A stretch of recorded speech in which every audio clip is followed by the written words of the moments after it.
13 juillet 2022. Bienvenue sur ces flashs d'informations sur Malikouna Folichou.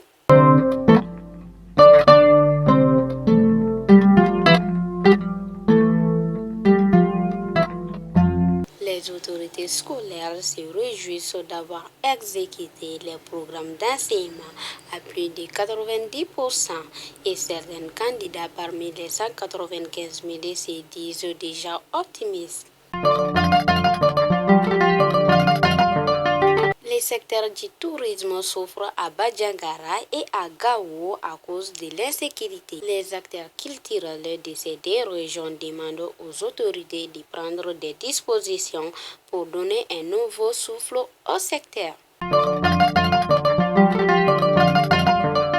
Le dossier du jour s'intéresse à la peinture. Les Maliens manifestent peu d'intérêt pour cet art. Pourtant, les teintures essaient tant bien que mal de s'en sortir, notamment avec l'aide des réseaux sociaux.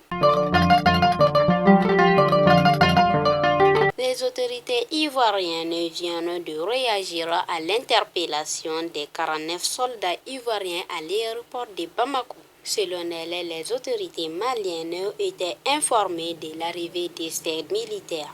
Elles demandent leur libération. Ainsi, les populations de Menanga exigent le départ du gouverneur de la région et certains responsables locaux. Elles ont marché ce matin pour protester contre l'insécurité, des problèmes d'eau et d'électricité. Et enfin, le stade Omnisport Modibo Keïta doté d'un nouveau centre de médecine du sport. L'inauguration a été faite ce matin à Bamako. L'objectif, selon les responsables, d'éviter les évacuations coûteuses des sportifs à l'étranger. Fidèles abonnés de Malikouna Folichou, c'était tout pour aujourd'hui et à demain, Inch'Allah.